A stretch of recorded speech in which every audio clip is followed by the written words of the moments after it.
আসসালামু আলাইকুম। মোর্শেদ শোভন আমন্ত্রণ জানাচ্ছি এনটিভির মধ্যাহ্নের খবরে। জুলাই আগস্ট আন্দোলন দমনে মানবতা বিরোধী অপরাধের মামলায় সাবেক প্রধানমন্ত্রী শেখ হাসিনা, সাবেক স্বরাষ্ট্রমন্ত্রী আসাদুজ্জামান খান কামাল ও সাবেক আইজিপি চৌধুরী আবদুল্লাহ আল মামুনের বিরুদ্ধে চতুর্থ দিনে সাক্ষ্য গ্রহণ অনুষ্ঠিত হচ্ছে। আজ সকালে আন্তর্জাতিক অপরাধ ট্রাইব্যুনাল 1-এর চেয়ারম্যান বিচারপতি গোলাম মর্তুজা মজুমদারের নেতৃত্বাধীন বেঞ্চে এই সাক্ষ্য গ্রহণ শুরু হয়। ট্রাইব্যুনালে হাজির করা হয় রাজসাক্ষী সাবেক আইজিপি চৌধুরী আবদুল্লাহ আল মামুনকে। এর আগে গত 6 আগস্ট তৃতীয় দিনের শুনানিতে প্রত্যক্ষদর্শী হিসাবে দুজন সাক্ষী রিনা মুর্মু ও AKM মইনুল হক জবানবন্দি দেন। এখন পর্যন্ত এ মামলায় মোট 5 জন সাক্ষী দিয়েছেন। প্রত্যেকেই অভিযুক্তদের বিচার দাবি করেছেন। গেল 10 জুলাই ট্রাইব্যুনাল শেখ হাসিনা, সাবেক স্বরাষ্ট্রমন্ত্রী আসাদুজ্জামান খান কামাল ও সাবেক আইজিপি চৌধুরী আবদুল্লাহ আল মামুনের বিরুদ্ধে আনুষ্ঠানিক অভিযোগ গঠন করে বিচার শুরুর আদেশ দেন। এদিকে আজ সকালে রামপুরা, মোহাম্মদপুর ও আশুলিয়ায় দায়ের করা আরও 3টি মামলার 15 জন আসামিকে আদালতে হাজির করা হয়। জুলাই গণহত্যার মামলায় শেখ হাসিনার বিরুদ্ধে আজও সাক্ষ্য গ্রহণ করার কথা রয়েছে। আন্তর্জাতিক অপরাধ ট্রাইব্যুনালে আছেন স্পেশাল করেসপন্ডেন্ট হাসান জাবেদ, আমাদের সঙ্গে সরাসরি যোগ দিচ্ছেন তিনি। জাবেদ, আমরা যেমনটি জানছিলাম যে সকালে তো সাক্ষ্য গ্রহণের আপনি জানাচ্ছিলেন আমাদের, এখন কি সাক্ষ্য গ্রহণ শুরু হয়েছে কিনা বা এখন কারা সাক্ষ্য দিচ্ছেন, সবশেষ তথ্য আমাদের জানাবেন। শুভন, কিছুক্ষণ আগে এই শেখ হাসিনা সহ 3 জন আসামির বিরুদ্ধে ষষ্ঠ সাক্ষী, তিনি একজন জুলাই যোদ্ধা সবজি বিক্রেতা আব্দুস সামাদ, তিনি এখন এই মুহূর্তে ট্রাইব্যুনাল 1-এ সাক্ষ্য দিচ্ছেন এবং তার সাক্ষ্য দেওয়ার শেষ হলে তাকে কিন্তু জেরা করবে আসামি পক্ষের আইনজীবী। জানেন এই মামলা 3 জন আসামি, সাবেক প্রধানমন্ত্রী শেখ হাসিনা, আসাদুজ্জামান খান কামাল এবং চৌধুরী আবদুল্লাহ আল মামুন। চৌধুরী আবদুল্লাহ আল মামুনের পক্ষে কিন্তু তার আইনজীবী আছেন। বাকি 2 পলাতক আসামির পক্ষে রাষ্ট্রনিযুক্ত যে আইনজীবী দিয়েছেন সেই আইনজীবী জেরা করবেন। এর আগেও আমরা তাই দেখেছি। আজকে সকালে এই মামলার শুনানি উপলক্ষে কারাগার থেকে চৌধুরী আবদুল্লাহ আল মামুনকে ট্রাইব্যুনালে আনা হয়। উনি এই মুহূর্তে এজলাস কক্ষের কাঠগড়ায় আছেন, সেখানে বসে তিনিও কিন্তু সাক্ষ্য যারা শুনেন, সব কিছু অবলোকন করেন এবং আসামিদের অনুপস্থিতিতে বিচার কাজ শুরুর জন্য গত 10 জুলাই যখন অভিযোগটা গঠন করা হয় তাদের বিরুদ্ধে কিন্তু মোট 5টি অভিযোগ সুনির্দিষ্ট। 5টি অভিযোগের মধ্যে 3টি অন্যতম অভিযোগ হচ্ছে প্রথম যে শহীদ হয়েছিলেন খুলনায় রংপুরের বেগম রোকেয়া বিশ্ববিদ্যালয়ের শিক্ষার্থী আবু সাইদ, তারপর আপনার 6 জনকে যে গুলি করে হত্যা করা হয়েছিল চানখারপুলে এবং সাভারের আশুলিয়ায় 6 জনকে হত্যার পর যে আপনার লাশ পুড়ে দেওয়া হয়েছিল, এই 3টি কিন্তু অভিযোগ সরাসরি আনা হয়েছিল। এরপর আরও 2টি অভিযোগ ছিল। তো সবগুলো অভিযোগ কিন্তু গঠন করে শেখ হাসিনা সহ 3 জনের বিরুদ্ধে এই মামলা শুরুর নির্দেশ দিয়েছিলেন এবং আনুষ্ঠানিক বিচার কাজ কিন্তু শুরু হয়। তো আমরা দেখেছি যে আজকে অন্য কয়েকটি মামলা হয়েছিল। আজকে মোট 16 জন আসামিকে হাজির করা হয়েছিল। অন্য মামলায় 15 জন আসামিকে আনা হয়েছিল। সেই আসামিদের কাজ সমাপ্ত হয়েছে। 2 মাস করে অন্যান্য মামলায় তদন্ত প্রতিবেদন জমা দেওয়ার জন্য সময় দিয়েছে ট্রাইব্যুনাল। তো এই হচ্ছে আজকে ট্রাইব্যুনালের সর্বশেষ এখন পর্যন্ত। শোভন। দর্শক, আমরা জানছিলাম জুলাই গণহত্যায় শেখ হাসিনার বিরুদ্ধে সাক্ষ্য। জুলাই আন্দোলনের সময় যাত্রাবাড়িতে যুবদল কর্মী আব্দুল কাইয়ুম হত্যা মামলা বাতিল ও জামিন চেয়ে সাবেক প্রধান বিচারপতি ABM খায়রুল হকের করা আবেদনের শুনানি অক্টোবরের শেষ সপ্তাহে হবে। আসামি পক্ষের সময় আবেদনের প্রেক্ষিতে বিচারপতি জাকির হোসেন এবং বিচারপতি KM রাশিদুজ্জামান রাজার সমন্বয়ে গঠিত বেঞ্চে শুনানির দিন নির্ধারণ করা হয়। এ সময় আদালতে অ্যাটর্নি জেনারেল মোহাম্মদ আসাদুজ্জামান উপস্থিত ছিলেন। গেল 11 আগস্ট সাবেক প্রধান বিচারপতি ও আইন কমিশনের চেয়ারম্যান বিচারপতি খায়রুল হকের আবেদনের শুনানিকে কেন্দ্র করে আদালত কক্ষে 2 পক্ষের আইনজীবীদের মধ্যে হট্টগোল ও ধাক্কাধাক্কি হয়। এর আগে ওই মামলার কার্যক্রম স্থগিত ও জামিন চেয়ে সাবেক বিচারপতি খায়রুল হক 7 আগস্ট আবেদনটি করেন। কখনো চাকা খুলে পড়ছে, কখনো উড্ডয়নে কয়েক ঘন্টা পর জানা যাচ্ছে বিমানের যান্ত্রিক ত্রুটি আছে। বলছিলাম রাষ্ট্রীয় পতাকাবাহী বাংলাদেশ বিমানের কথা। যাত্রী সেবার মান যখন ভোগান্তির তলানিতে, তখনও স্বৈরাচার সরকারের আস্থাভাজনদের পদোন্নতি ও পুরস্কৃত করা হচ্ছে। বিমানের ব্যবস্থাপনা পরিচালকও চাকরি গেলেও পুরো টাকা পাওয়ার একচেটিয়া চুক্তি করছেন সংস্থাটির সাথে। বিমানের নানা অসঙ্গতি নিয়ে বিস্তারিত নিয়ামুল আজিজ সাদিকের রিপোর্টে। মধ্যাকাশ থেকে চাকা খুলে পড়ছে বাংলাদেশ বিমানের। চরম ঝুঁকি নিয়ে সে যাত্রায় ল্যান্ড করে পাইলট। বিমানের চেকিংয়ের পর উড্ডয়নেরও কয়েক ঘন্টা পর জানা যাচ্ছে টয়লেট বিকল, প্লেনের ডানায় আগুন অথবা নানা জটিলতায় ঘন্টার পর ঘন্টা যাত্রীদের অপেক্ষা। নজিরবিহীন এসব ঘটনায় 1 মাসেরও কম সময়ে 9টি বিমানের জরুরি অবতরণ অথবা দেশে ফিরতে হয়েছে। লোকসানের পাল্লা দিন দিন ভারী হচ্ছে। এসব অভিযোগের কারণ জানতে ইঞ্জিনিয়ারিং বিভাগের সঙ্গে জরুরি মিটিং করেছেন উপদেষ্টা সহ কর্মকর্তারা।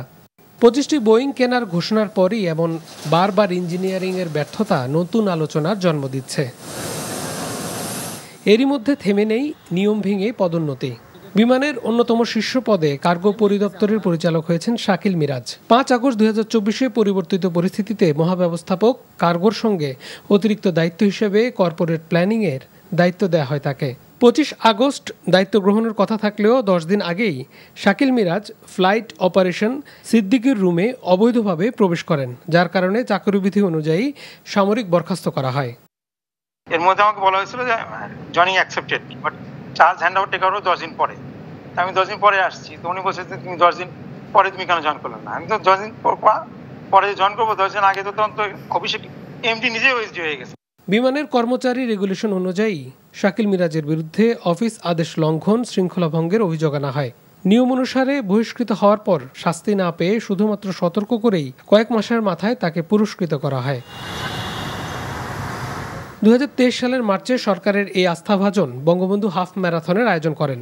রেস ডিরেক্টর হিসেবে বেসরকারি প্রতিষ্ঠানগুলো থেকে বিপুল পরিমাণ অর্থ সংগ্রহ করেন, কিন্তু বিমানের কোনো অ্যাকাউন্টে তার প্রমাণ রাখেননি। বিমানে একটা পয়সা, বিমানের ফান্ড থেকে নট এ সিঙ্গেল পয়সা এখানে দেওয়া হয়। বিভিন্ন কোম্পানি যারা বিমানের সঙ্গে আছে ওই দিয়ে স্পন্সর দিয়ে ওটাও দিয়ে ওই ইভেন্টটা হয়ে গেছে। 2008 সালে 1 মিনিটের টিভি কমার্শিয়ালের জন্য বিমানের ক্রয়বিধি উপেক্ষা করে সংস্থাটির ইতিহাসে সর্বোচ্চ 70,11,000 টাকা কাজ দেন বেসরকারি বিজ্ঞাপনী সংস্থাকে। 70 লাখ টাকার যেটা মানে এটা ডিসপিউট হয়ে গেছে, ওটা তো নিষ্পত্তি হয়ে গেছে। জি জি জি, না ওটা কাগজ আমি আপনাকে চাইলে আমি অডিট নিয়ে আমি আপনাকে হোয়াটসঅ্যাপে দিয়ে দেব। নিষ্পত্তি হয়ে গেছে ওটা। পিসির বিষয়ে যেটা বললেন সেটার অডিট অবজেকশন একটা আছে, ওটা কাজ চলতেছে, ওটা এখনো ফাইনাল হয় নাই। রিপোর্ট পেলে মানে অবজেকশনটা দিছে, কিন্তু ওইটা ভায়াবল কিনা সেটা নিয়ে কাজ চলতেছে।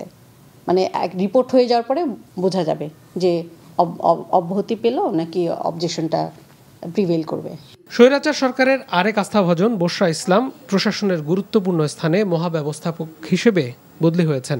2022 সালে 51 জন কর্মকর্তাকে পদোন্নতি দেয়া হয় 1 বছর আগের তারিখে, কিন্তু এ নিয়ে কোনো তদন্ত হয়নি। আগের সরকারের আমলের কর্মকর্তাদের এমন পুরস্কৃত করার পাশাপাশি ব্যবস্থাপনা পরিচালক নিজেও প্রতিষ্ঠানের সঙ্গে একটি চুক্তি করেন, যেখানে বিমান থেকে চাকরিচ্যুত হলেও চুক্তির মেয়াদ শেষ না হওয়া পর্যন্ত বেতন পাবেন তিনি। এমন চুক্তিকে নিয়ম বহির্ভূত বললেন জনপ্রশাসনের সাবেক অতিরিক্ত সচিব ফিরোজ মিয়া। ধরনের চুক্তি হইতে পারে না। এই ধরনের চুক্তি হলে এই চুক্তিতে আপনার লিগ্যাল ভাবে এটাকে বৈধ চুক্তি বলা যাবে না। এমন চলতে থাকলে লোকসানি রাষ্ট্রীয় প্রতিষ্ঠানটির আস্থার সংকট আরও বাড়বে বলে মনে করেন কর্মকর্তারা। Niamul Aziz Sadik, NTV news, Dhaka. জাকসু নির্বাচন সামনে রেখে আবাসিক হল থেকে ছাত্রত্ব শেষ হয়েছে এমন শিক্ষার্থীদের বের করার অভিযানে উত্তপ্ত জাহাঙ্গীরনগর বিশ্ববিদ্যালয়। ছাত্রত্ব শেষ হওয়া শিক্ষার্থীরা হল ছাড়তে অস্বীকৃতি জানালে বিশ্ববিদ্যালয় ও হল প্রশাসনের সাথে শিক্ষার্থীদের মধ্যে বাকবিতণ্ডার সৃষ্টি হয়। বিশ্ববিদ্যালয়ের প্রক্টর ও আফম কামাল উদ্দিন হলের প্রাধ্যক্ষ অধ্যাপক AKM রাশেদুল আলম বলেন, হলে ছাত্রজীবন শেষ এমন শিক্ষার্থীদের রেখে সুষ্ঠু নির্বাচন সম্ভব না, তাই অভিযান পরিচালনা করা হচ্ছে। তিনি বলেন, এসব নিয়ে অভিযান পরিচালনার সময় প্রশাসনের সাথে শিক্ষার্থীদের সামান্য ভুল বোঝাবুঝি হয়। তবে যাদের বের করে দেয়া হয়েছে এমন শিক্ষার্থীরা অভিযোগ করেন, ছাত্রত্ব শেষ হওয়া 39 ও 40 ব্যাচের সাবেক শিক্ষার্থীদের অনেকে এখনও হলে থাকেন। তাদের বের না করে প্রশাসন জুনিয়রদের বের করতে অভিযান চালাচ্ছে। এর আগে জাকসু নির্বাচনকে সামনে রেখে 16 আগস্টের মধ্যেই আবাসিক হলের ছাত্রত্ব শেষ হওয়া শিক্ষার্থীদের হল ত্যাগের নির্দেশ দেয় বিশ্ববিদ্যালয় প্রশাসন। রংপুর বেগম রোকেয়া বিশ্ববিদ্যালয়ের ছাত্র সংসদ নির্বাচনের দাবিতে আমরণ অনশন কর্মসূচি শুরু করেছে শিক্ষার্থীরা। বেলা 11টায় বিশ্ববিদ্যালয়ের প্রশাসনিক ভবনের সামনে এই কর্মসূচি শুরু করে বিভিন্ন বর্ষের শিক্ষার্থীরা। তাদের দাবি, বিশ্ববিদ্যালয়ের আইনে ছাত্র সংসদ সংযুক্ত করে নির্দিষ্ট নির্বাচনী রোডম্যাপ ঘোষণা করতে হবে। অনশনকারীরা জানায়, বিশ্ববিদ্যালয় কর্তৃপক্ষের উদাসীনতার কারণে 17 বছরেও ছাত্র সংসদ বিশ্ববিদ্যালয়ের আইনে সংযুক্ত করা হয়নি। এর মাধ্যমে শিক্ষার্থীদের গণতান্ত্রিক অধিকার হরণ করা হয়েছে। ছাত্র সংসদ নির্বাচনের রোডম্যাপ ঘোষণা না করা পর্যন্ত তাদের অনশন কর্মসূচি চলবে বলে জানান তারা। কুমিল্লায় নিয়ন্ত্রণ হারানো প্রাইভেট কারের চাপায় পথচারী মা ও শিশুকন্যা নিহত হয়েছে। প্রাইভেট কারটি খাদে পড়ে আরও 3 জন আহত হয়। পুলিশ ও স্থানীয়রা জানায়, শনিবার সন্ধ্যায় জেলার চান্দিনায় কুটুম্বপুর পশ্চিম পাড়া এলাকায় রবিউল ইসলামের স্ত্রী মাহিনুর আক্তার ও তার 2 বছরের মেয়ে তাকিয়া ইসলাম রাস্তার পাশ দিয়ে হেঁটে বাড়ি ফিরছিলেন। এ সময় ঢাকাগামী একটি দ্রুতগামীর প্রাইভেট কার নিয়ন্ত্রণ হারিয়ে তাদের চাপা দিয়ে খাদে পড়ে যায়। এতে ঘটনাস্থলে মা ও মেয়ের মৃত্যু হয়। খাদে পড়ে গুরুতর আহত হয় প্রাইভেট কারের 3 জন। পরে পুলিশ ও স্থানীয়রা সহযোগিতায় তাদের উদ্ধার করে হাসপাতালে নেওয়া হয়েছে। জনবল সংকটে ধুকে ধুকে চলছে নড়াইলের সদর হাসপাতাল। বিশেষজ্ঞ চিকিৎসকের পাশাপাশি হাসপাতালে 40 জন চিকিৎসকের স্থানে আছেন মাত্র 13 জন, যা দিয়ে কোনো মতে চলছে হাসপাতালের কার্যক্রম। নড়াইল থেকে এম মুনির চৌধুরীর রিপোর্ট। নড়াইল আধুনিক সদর হাসপাতাল জেলার বাসিন্দাদের উন্নত চিকিৎসার জন্য 2008 সালে এই হাসপাতালকে 50 শয্যা থেকে 100 শয্যায় উন্নীত করা হয়। কিন্তু অবকাঠামোগতভাবে উন্নত হলেও হাসপাতালে কাঙ্ক্ষিত চিকিৎসা না পাওয়া ও অপরিচ্ছন্ন পরিবেশ সহ রয়েছে নানা অভিযোগ। অবস্থা আসলে যে অবস্থা আসলে লোকজন যে সিট পায় না, তারপরে যেটি হয় সে ডাক্তার দেখে, ওষুধ দেয় না, ঠিক মতো ওষুধ দেয় না। 3 দিন যাবত এই রোগী বসে আছে, কোনো ডক্টর আসেনি, এখন পর্যন্ত অনিয়মভাবে বসে আছে। এই রোগী যদি হঠাৎ করে যদি মারা যায়, এ দায়ভার কে নেবে? দুনিয়ার নোংরা আগে বেশ খুব ভালো ছিল, এখন যত নোংরাই তার বললে কি তোমরা ঝাড় দিও না, তোমরা এটা করে না। হাসপাতাল কর্তৃপক্ষ বলছে চক্ষু বিশেষজ্ঞ, চর্ম ও যৌন রোগ বিশেষজ্ঞ, ইনডোর মেডিকেল অফিসার, রেডিওলজিস্ট ও প্যাথোলজিস্ট সহ পর্যাপ্ত চিকিৎসক নেই, যে কারণে ব্যাহত হচ্ছে চিকিৎসা সেবা। সংকট রয়েছে নার্স ও পরিচ্ছন্নতা কর্মীদেরও। আমার 100 বেডের হাসপাতালে তার 3 থেকে 4 গুণ বেশি আমরা সার্ভিস দিয়ে থাকি এবং এত অল্প জনবল দিয়ে আসলে সন্তোষজনক সার্ভিস দেওয়া কখনোই সম্ভব নয়। প্রশাসন বলছে চিকিৎসক সংকট সমাধানে যথাযথ কর্তৃপক্ষকে অবহিত করা হয়েছে। ডক্টর বা অন্যান্য যে কর্মচারী আছে তাদের দিয়ে যতদূর সম্ভব আমরা চেষ্টা করছি এটাকে তাদেরকে মোটামুটি সেবা দেওয়ার জন্য। স্পেশালাইজড সেবা দেওয়ার যে ব্যবস্থা, যখনই আমরা সেই সুযোগ পাবো, আমাদের পর্যাপ্ত ডাক্তার সাহেবরা আসবেন, তখন ইনশাল্লাহ আমরা এটা সেইভাবে চালাতে পারবো। ক্যাবিনেটের দৃষ্টিও আকর্ষণ করেছে এবং মন্ত্রিপরিষদ বিভাগ থেকে সম্প্রতি একটি চিঠিও স্বাস্থ্যসেবা বিভাগে প্রেরণ করা হয়েছে এ সংক্রান্ত, যে আমাদের ডাক্তার সংকট এবং আমাদের পরিচ্ছন্নতা কর্মীদের বেতনও হচ্ছে না। হাসপাতালের দীর্ঘদিনের এসব সংকট দ্রুত নিরসনে চান ভুক্তভোগীরা। NTV news desk. সেপ্টেম্বরে জাতিসংঘের 80তম অধিবেশনে রোহিঙ্গা প্রত্যাবাসন নিয়ে মিয়ানমারের উপর আন্তর্জাতিক চাপ সৃষ্টি করাই হবে বাংলাদেশের মূল লক্ষ্য। এ উদ্দেশ্যে জাতিসংঘের সাধারণ অধিবেশনে 23শে সেপ্টেম্বর প্রধান উপদেষ্টা ডক্টর মোহাম্মদ ইউনূসের বক্তব্য রাখার কথা রয়েছে।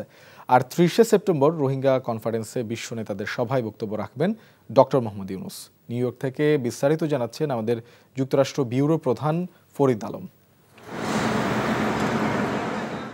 আগামী 9 সেপ্টেম্বর জাতিসংঘ সাধারণ পরিষদের 80তম অধিবেশনের উদ্বোধন হবে। উচ্চ পর্যায়ের সাধারণ বিতর্ক সভাগুলো চলবে 23 থেকে 29 সেপ্টেম্বর পর্যন্ত।